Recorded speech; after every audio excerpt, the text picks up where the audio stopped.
Johnny Somali has been arrested in South Korea. The world is rejoicing as he is finally being put in his place, facing up to 10 years in jail. As much as the internet has created enormous convenience for us in the first world, it's also created a toxic community of people that understand that they want to go ahead and get attention at any cost necessary. People prioritize fame and money on the internet over their character. And that's where we are now. Now, he's stuck in Korea facing a criminal trial that might put him away for years.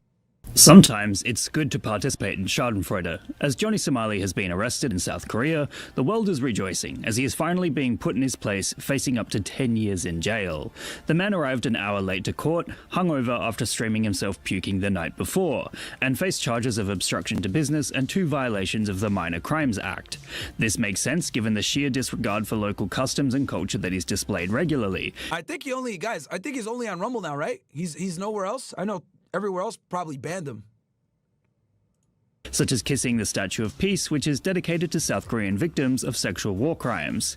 Anyone familiar with his business model of being as much of a jerk as possible would understand exactly why he's been sent to court. He's attracted violence many times before, as the South Koreans seem to absolutely hate him, and there's been multiple instances where they've become so angry that they attacked him in the street, which of course he records and streams. He's also tried to set up a deal to live stream his trial, which absolutely got thrown out as contempt of court. Of course. Johnny How Somali are you gonna try to stream your trial? is familiar with this treatment, as he used to live stream in Japan, but was kicked out of the country for being a nuisance and basically doing exactly what he was doing in South Korea.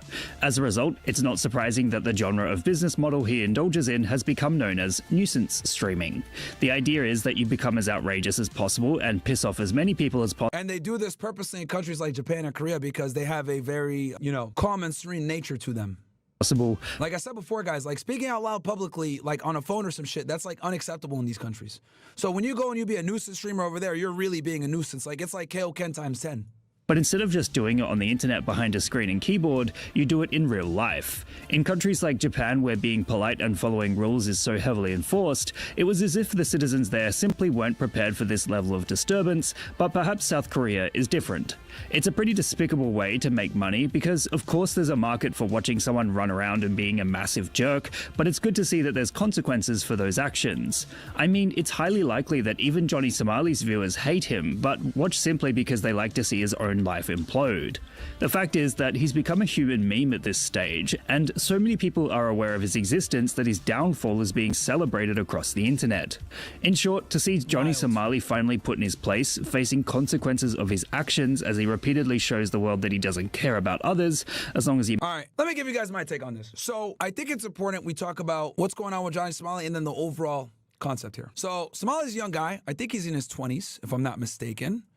Right? He's 24 years old. Dude was born in the year 2000. So he's like a Gen Zer. Now, let's go back in time.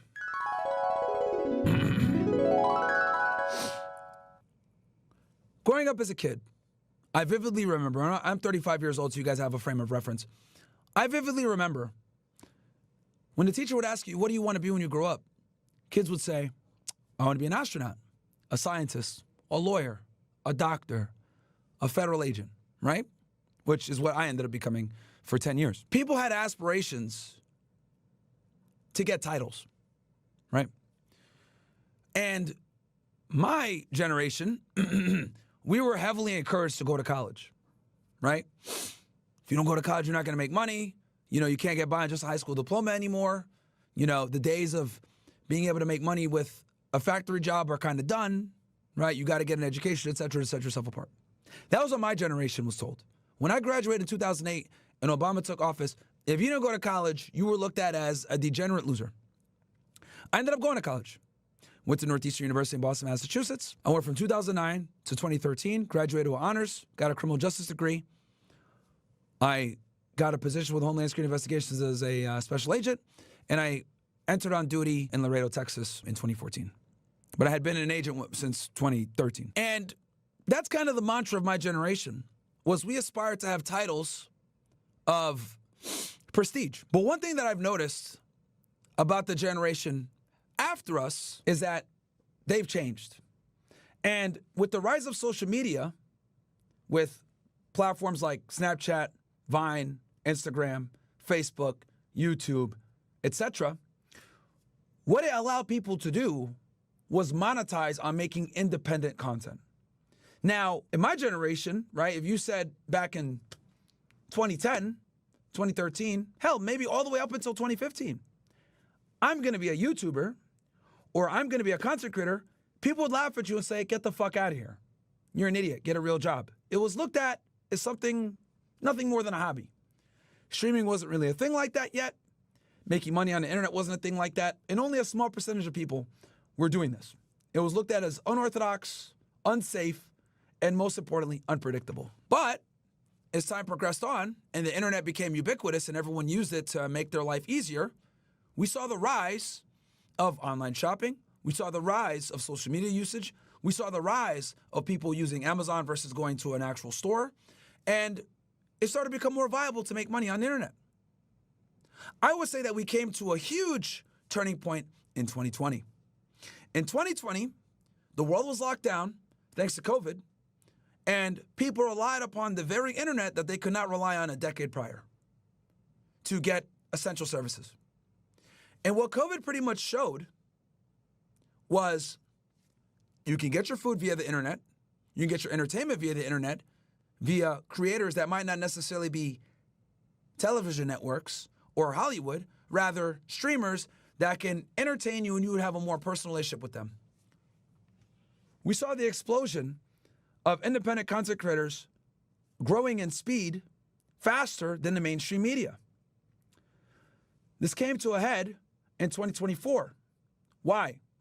Because we saw that independent creators on social media platforms were able to influence a U.S. presidential election more than traditional celebrities. And this is almost beautifully demonstrated in the way that Donald Trump campaigned versus how Kamala Harris campaigned. How did Donald Trump campaign? Well, let's go with Kamala Harris first. She went ahead and got the traditional endorsements from all the A-list celebrities. Everyone from Taylor Swift to Beyonce to Bon Jovi to Bruce Springsteen to athletes like LeBron James, right? Robert De Niro, etc. Cultural icons from all levels of entertainment endorsed Kamala Harris. On the flip side, Donald Trump barely got an endorsement from someone washed up like Kid Rock.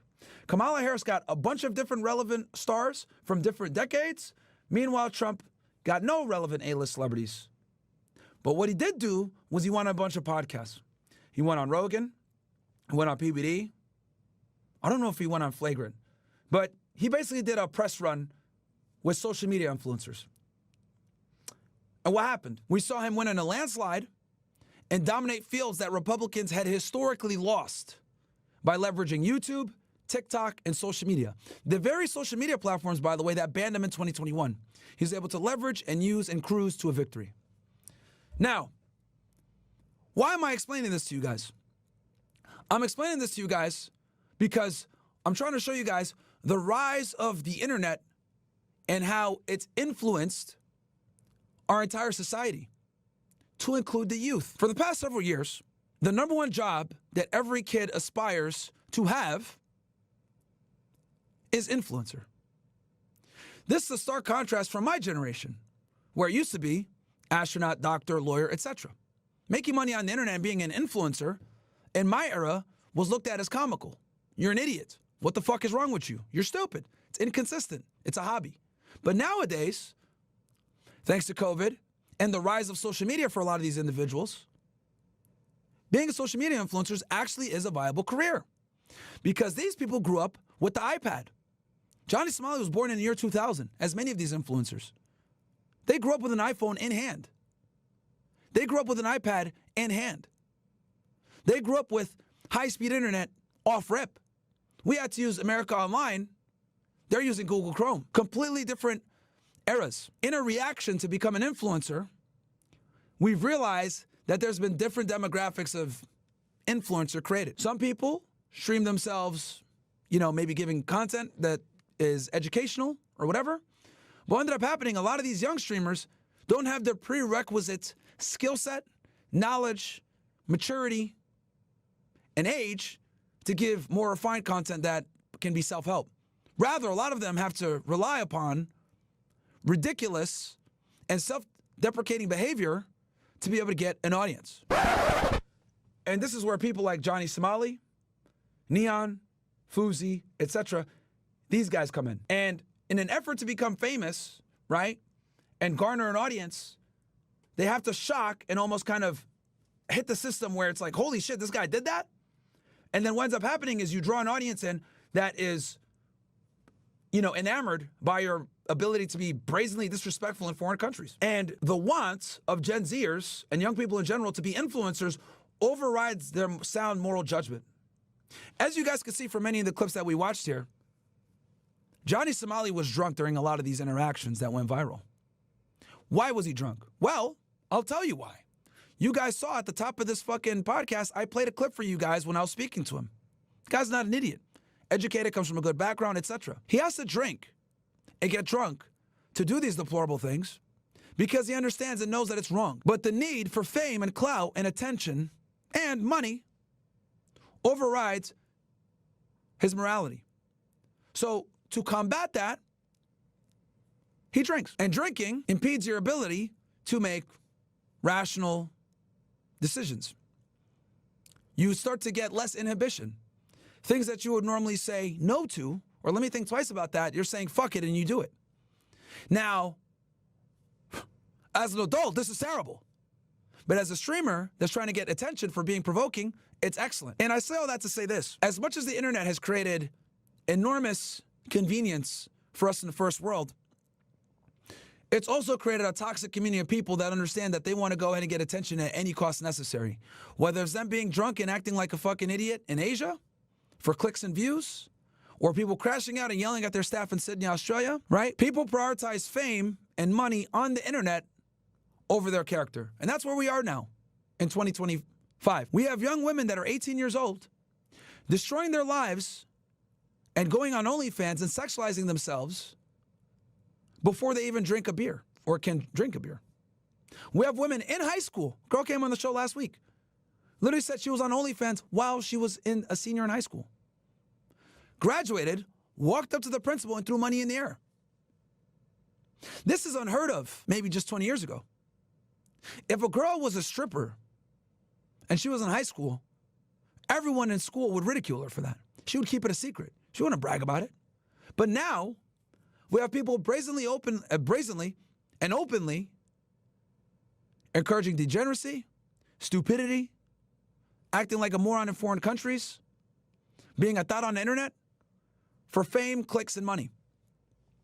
And I think this sets a very dangerous precedent because what the internet has done it's allowed idiots to become famous. And not only has it allowed idiots to become famous, it's allowed idiots doing idiotic things to become famous. It's one thing if you're an idiot. Fine. A broken clock is still right twice a day. But if you're an idiot and you're doing idiotic things and benefiting from it enormously from a financial perspective and a clout perspective, well, that further perpetuates the idiocy. There's no negative reinforcement. You would think most rational people, after being deported from a country like Japan and going to Israel, a police state, you think they would learn their lesson and not try to do that dumb shit again, but they did it again. Then he does it again in Korea. One strike bad, two strikes bad, third strike, you're out. Now, he's stuck in Korea, facing a criminal trial that might put him away for years. Now, some people might look at this and say, okay, that was a bad idea, I don't want to do this. But I guarantee you, there's young streamers out there, younger than him, or maybe around his age group, that say, damn, he got a lot of fame and clout. Look at everybody talking about this guy. I'm going to do it too. I'm going to become a nuisance streamer. And we've seen an explosion of these types of streamers over the past few years because it gets clicks and attention, unfortunately. And the fact that I'm even talking about it, I am guilty to it to a degree because I'm addressing it on my stream in front of thousands of people. But I think it's important to understand, to fix the problem, we need to understand how the problem got here in the first place, analyze the problem, and come up with solutions. So I've analyzed the problem, how we got here. Now, what is the solution? The solution, quite frankly, is to have people that are positive role models on the internet that can teach guys and tell guys the truth. Not every one of you is going to be an influencer. Not every one of you is qualified to be an influencer. This isn't a career for everybody. There's nothing wrong with having a real job. There's nothing wrong with getting a college education, right? Because one thing that I've been very critical of, and this is me as an internet guy, by the way, I should not be telling you guys this. I should be telling you guys, buy my course, get this laptop lifestyle. I'll teach you how to make money online, right? Get out of the matrix. I should be pushing that to you guys, right? Because I do self-help and I teach you guys how to make money or whatever. But I can't do that in good faith because I understand that most of you simply are not cut out to be on the internet. And there's nothing wrong with that. Most of you are going to have to work a 9 to 5. Most of you are going to have to get a skill set, whether it's through school or through a trade school, to earn a living. It is what it is. And I've done videos on this where I talk about, look, if you want to be an entrepreneur, it's not cut out for everybody. And if you want to be a content creator, it's definitely not cut out for everybody. You're better off getting a regular job, making money from that job, and then if you do decide that you want to take the entrepreneurial route, do it nice and slowly. Work your job, get your entrepreneurial venture, do them together. Once the entrepreneurial venture starts to make 1.5 to 2 times as much money as your regular job, then you can start to slowly segue into your entrepreneurial venture. But I don't lie to you guys. I tell you guys, this laptop lifestyle ain't for everybody, and not everyone's going to be able to make it. And if you are going to go ahead and pursue that laptop lifestyle that they try to sell you on the internet, there's a proper way to go about it. That's going to require a lot of work. I've never lied to you guys about that shit. I've told you guys, and I told you guys my come-up story, how I was working as a federal agent 50 to 80 hours a week while also building up my fitness business and building up my YouTube channel. I did both together. I had no free time. I suffered a lot for that. But what it allowed me to do was have a stable platform, income coming in, that I was able to take and invest into my business, and then that business was able to generate money, and then I was able to invest that money as well and grow the business. But this came at great personal sacrifice. And I say that to say this for all the young guys that might be watching me. There's nothing wrong with going to school and getting a degree in an important field, by the way. Don't get a fucking degree in like cultural studies or some bullshit like that. You got to get in something that matters, right? Accounting, become a lawyer, become a doctor, whatever, right? Get an actual skill set from the school. Don't just go there for mindless education. And you can make money that way. You could retire and become a millionaire off of a regular job, guys. You can. You have to be obviously more frugal and more intelligent with how you spend your money and how you invest, but it can absolutely be done. You can become financially free through a regular 9 to 5. You just have to be a bit more diligent with how you do your things. So I say all that to say this, man. It's very sad and disappointing to see someone like Johnny Somali, who I've actually spoken to, right, in a regular forum where there isn't a million cameras around waiting for him to fucking trigger a bunch of Asians, and the guy's not an idiot. Educated, comes from a good background, etc., and he's devolved into an alcoholic nuisance streamer causing problems in a foreign country. It's sad. And the thing that makes this even worse is there's a lot of people that watch it that probably want to emulate that stupidity. Look, guys, you can make a bunch of money by using your brain and not being a fucking moron, giving value, teaching people things, educating them on things, giving them advice, right? Because it's one thing when you give people mindless entertainment. That's cool and all. But when you're able to actually like help people and improve their life, they never forget you. So anyway, that concludes the monologue. But I've seen this pernicious fucking rise of toxic streamer culture for years now, and I haven't really spoken on it, but I think what's going on with Johnny Somali is a perfect example of this is where we're going. And this is where the youth are going.